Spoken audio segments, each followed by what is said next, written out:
Guru Besar Universitas Jambi Sihol Situngkir diperiksa sebagai tersangka atas kasus tindak pidana perdagangan orang dengan modus program magang mahasiswa ke Jerman. Seusai diperiksa, Sihol Situngkir tidak ditahan meskipun telah berstatus sebagai tersangka.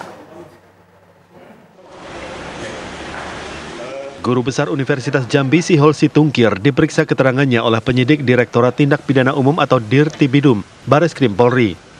Selama 9 jam, Sihol Situngkir dihadapkan pada 48 pertanyaan penyidik. Pemeriksaan kemarin berlangsung setelah 2 kali pemanggilan Sihol Situngkir. Hasil penyelidikan menyebut, Sihol Situngkir bertugas untuk sosialisasi program magang tersebut ke sejumlah kampus di Indonesia. Selanjutnya, Direktur Tipidum Bareskrim Polri juga mengungkap penahanan tidak dilakukan terhadap Sihol Situngkir karena dinilai kooperatif dan pertimbangan lainnya. Karena yang bersangkutan secara material menerima keuntungan sekitar 48 juta itu dikatakan adalah honor ataupun sebagai narasumber. Dan di samping itu secara imaterial yang bersangkutan mendapatkan nilai plus sebagai dosen, yaitu dalam istilah dosen, sehingga nilainya yang bersangkutan sebagai dosen naik. Dalam kasus TPPO bermodus program magang mahasiswa ke Jerman, Dirtipidum Bareskrim Polri sudah memeriksa tersangka di Indonesia dan masih berkoordinasi untuk menangkap 2 tersangka lain yang diduga masih di luar negeri. Dari Jakarta, Robin Freddy, TV One mengabarkan. Bagaimana sebenarnya kasus tindak perdagangan orang dengan modus program magang mahasiswa ke Jerman ini terjadi? Kami akan membahasnya bersama Duta Besar Indonesia untuk Jerman Arif Hafaz Ugroseno. Selamat malam waktu Indonesia Barat, Pak Dubes. Selamat malam Bu Wellingtonia. Pak Dubes, bagaimana ini sebenarnya kasus program magang mahasiswa ini terjadi, Pak Dubes? Jadi variant job, kalau kita terjemahkan dalam bahasa Indonesia, variant itu artinya liburan, job itu artinya pekerjaan. Jadi ini bekerja saat liburan. Jadi variant job itu bukan magang. Variant job itu bagian dari lapangan kerja di Jerman dan diatur di dalam undang-undang tenaga kerja di Jerman. Nah, jenisnya adalah pekerjaan fisik. Misalnya kalau di logistik, pekerjaannya adalah mengangkut kotak-kotak paket dari yang kecil 1 kilogram sampai yang berat 30 kilogram. Untuk di jasa misalnya di bandara itu dia menjadi porter mengangkat koper.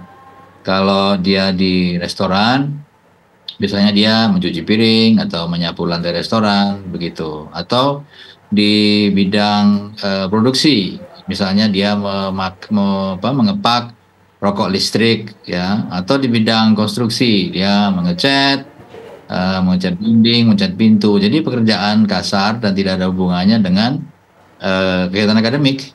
Dan variant job itu awalnya hanya untuk siswa SMA dan mahasiswa Jerman saja. Mereka bekerja paruh waktu selama 20 jam sebulan dengan UMR, ya, dan ternyata tetap kurang peminatnya. Lalu oleh Jerman dibuka untuk warga negara Uni Eropa, dan ternyata pun juga masih kurang juga. Karena juga di Uni Eropa ada krisis tenaga kerja. Lalu dibuka untuk non-Uni Eropa, termasuk Indonesia.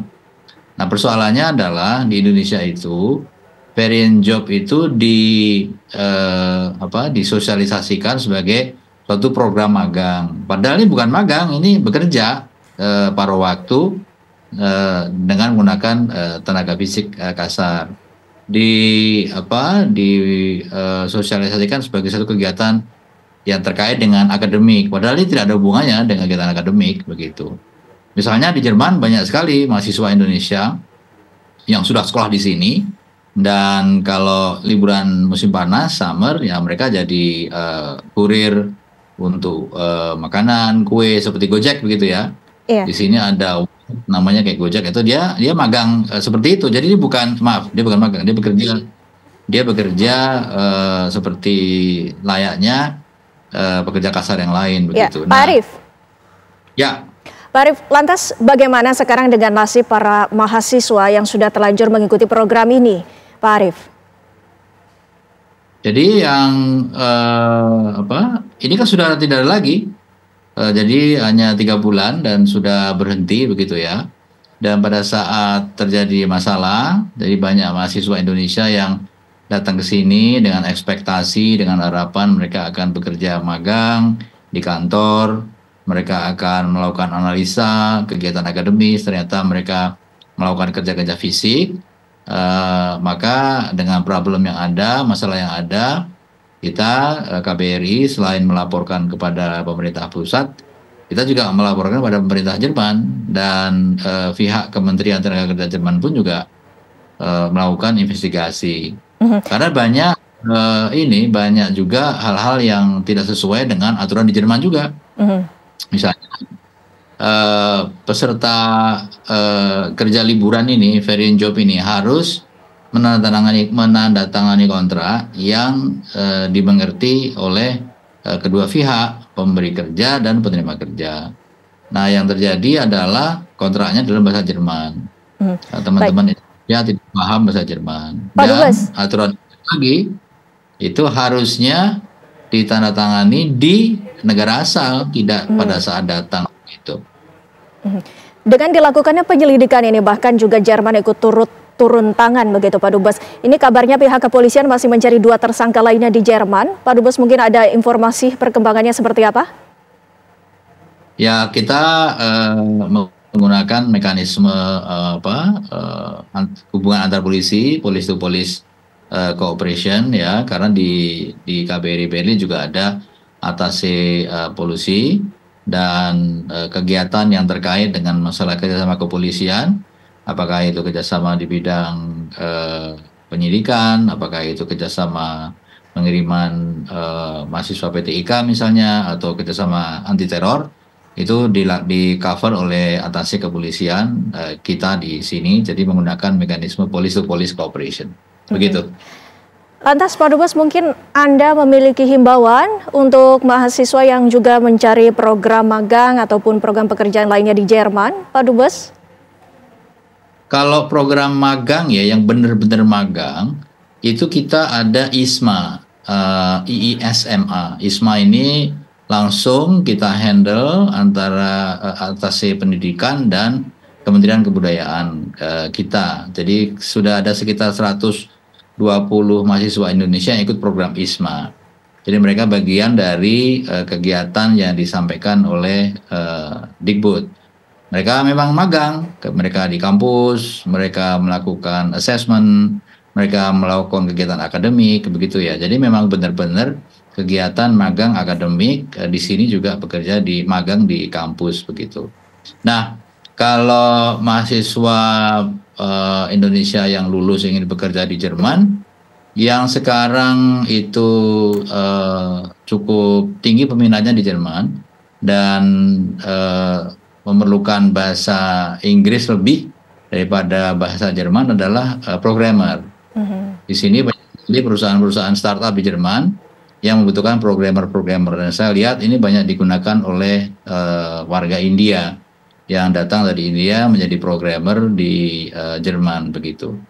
Jadi dari sisi lapangan pekerjaan, Mbak, pemerintah Indonesia dan pemerintah Jerman itu sudah mempunyai perjanjian namanya Triple Win. Jadi kita mengirimkan highly skilled worker, jadi tenaga kerja yang sangat skill, yaitu perawat, nurse, kemudian di jasa hotel, untuk manajer atau F&B, dan juga tenaga-tenaga yang super teknis seperti tukang las bawah air, underwater welder yang di Jerman sudah tidak ada lagi, dan juga pekerjaan yang highly skill yang lain. Ini kita ada kerjasama khusus dengan Jerman. Jadi ini yang kita lakukan di sini. Begitu. Baik, terima kasih Pak Arief Habas Ukroseno selaku Duta Besar Republik Indonesia untuk Jerman untuk waktunya bersama kami. Selamat malam waktu Indonesia, Pak.